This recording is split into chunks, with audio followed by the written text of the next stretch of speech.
Have you ever wondered what can happen when you spend 2 weeks in a confined space with the most important woman in your partner's life?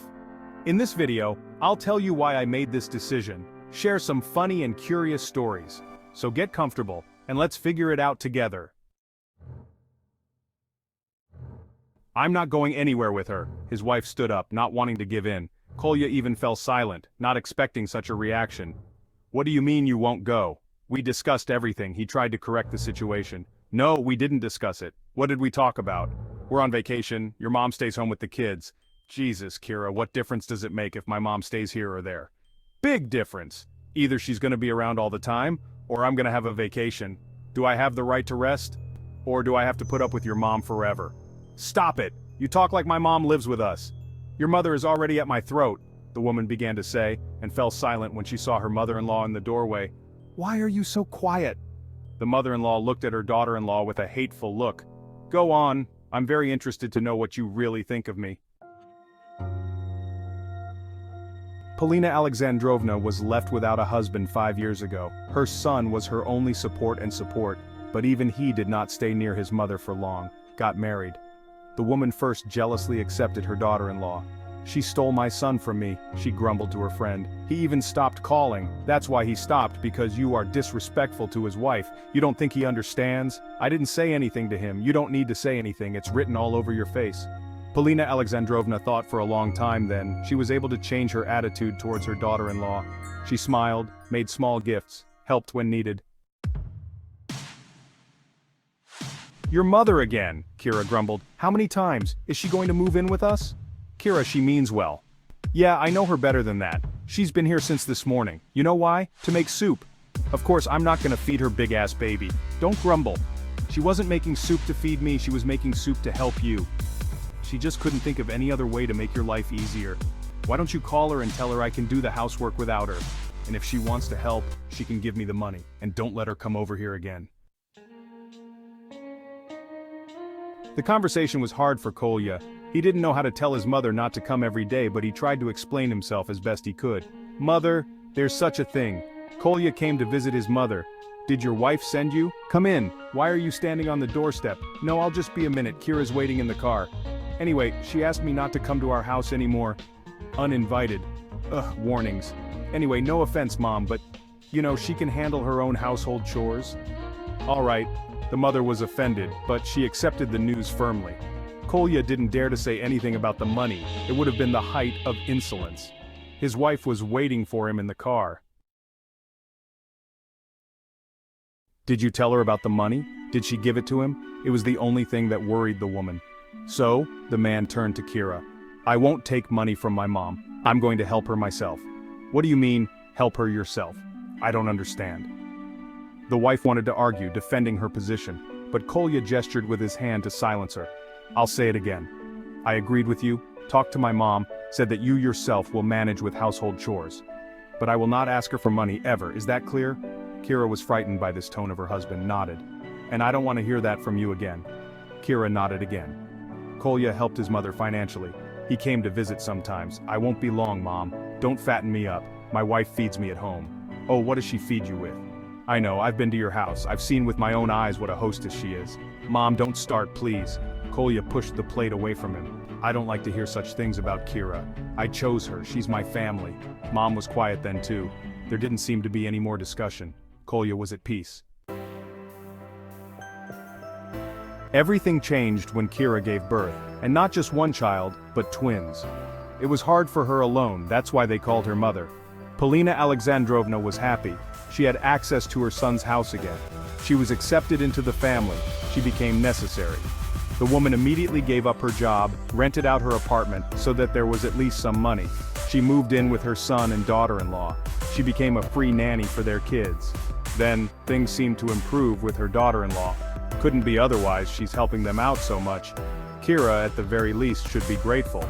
But the twins grew up, went to kindergarten, and then it started to be a mess for Polina Alexandrovna. How long are you going to live with us? Kira was not shy in expressions. You're sitting on our neck. Kira, I'm helping you, tried to prove her mother-in-law right.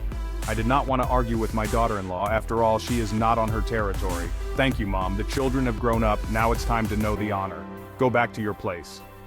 My mother-in-law did not argue and proved that she could still be useful to them. She packed her things and went back to her apartment, got a job again. She began to visit her grandchildren often.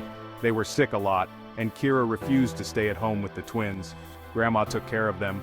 Money was catastrophically lacking. She had to work nights as a watchman. Her grandchildren needed to be spoiled, and she was the only grandmother. You've driven yourself completely up the wall, Alexandrovna.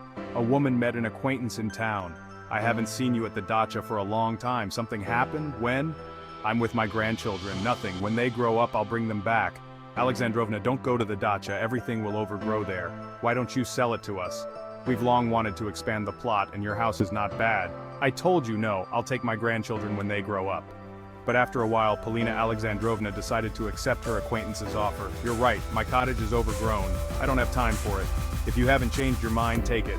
I won't charge you a lot. You can take it like a friend. The woman received the money and thought long and hard about how best to spend it. She wanted to please her grandchildren. She thought of something. The twins need to go to the sea. They'll improve their health and have a vacation. And she herself had not been there for a long time. Kolya, I want to take tickets to the sea for everyone, the mother shared with her son. When is your vacation? Vacation? Kira immediately joined the conversation. She heard only about the vacation and that the tickets were for everyone. That's a great idea. You and the kids can help. We'll take July. Polina Alexandrovna did not argue, bought plane tickets and paid for accommodation in a hotel. It was not the best, but the rooms were spacious.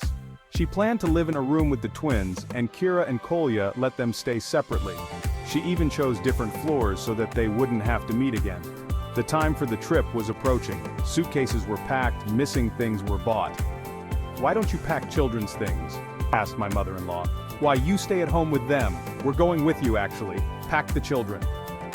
Daughter-in-law only made a disgruntled grimace. Mother-in-law did not explain further, turned around and went out. No sooner had I left than I heard her daughter-in-law and her son talking in the kitchen. I'm not going anywhere with her. Why didn't you warn me right away? I thought you understood. Did you think Mom would just pay for our vacation? Now call her and tell her I'm not going with her. Let her stay at home. Kira, it's out of the question. Kolya thought that all the conflicts were in the past. He didn't even want to start all over again. And I said, I don't want to see her. At this moment, Polina Alexandrovna appeared on the threshold of the kitchen. Why are you silent? Go on. Am I boring you? I'm raising your children. I work as a free nanny. Now she's reprimanding me. Kira crossed her arms over her chest. You're the one who's bothering me with your help. I didn't ask you to. Polina looked at her son and felt sorry for him. He lowered his eyes and kept silent. What could he say? To stand up for his mother so he would live with his wife under the same roof, not with his mother. Go alone, I'll stay with the grandchildren, sighed the mother-in-law. She saw the triumphant look of her daughter-in-law and she became so unpleasant that she wanted to take revenge. Buy your own groceries, Kira commanded, and Kolya kept silent. Something in their family has changed in recent years, but what? Mother-in-law could not understand. She was afraid of losing her family, afraid that the children would be left without a father, so she kept silent. Don't forget, the utilities are due in a week. You got your tickets back, so you have the money. That's great. And we'll be back in 2 weeks, right? The mother-in-law nodded, saw her son and daughter-in-law off, gathered the grandchildren, and took them to her place. Kolya, hurry up, Kira commanded. Give the suitcases to him. She pointed her finger at the man who met them from the transfer. Why are you carrying them yourself? Kolya silently dragged his wife's things behind him, not wanting a conflict. He already regretted it.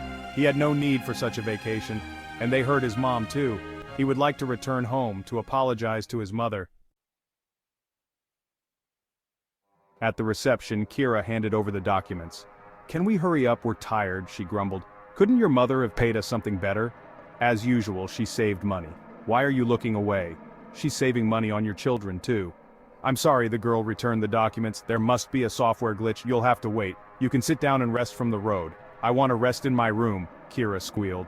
But the girl didn't listen to her anymore. She went to the receptionist. The man came out behind the reception desk in a few minutes, asked again for documents, checked everything and said, Sorry, your reservation has been canceled. The money was returned to the account in full. There's been a mistake, Kira screamed. There's a mistake. There can't be a mistake. Have a nice day. What are you looking at? Do something. Kira looked at her husband, but he just shrugged. There was no money to pay for the hotel. They spent the night in a hostel and returned home the next day. "How dare you! You'll never see your grandchildren again!" screamed the daughter-in-law. Polina Alexandrovna nodded and said nothing. She gave the twins to their parents. They wouldn't go anywhere, they'd come back, but next time they'd think before they hurt them.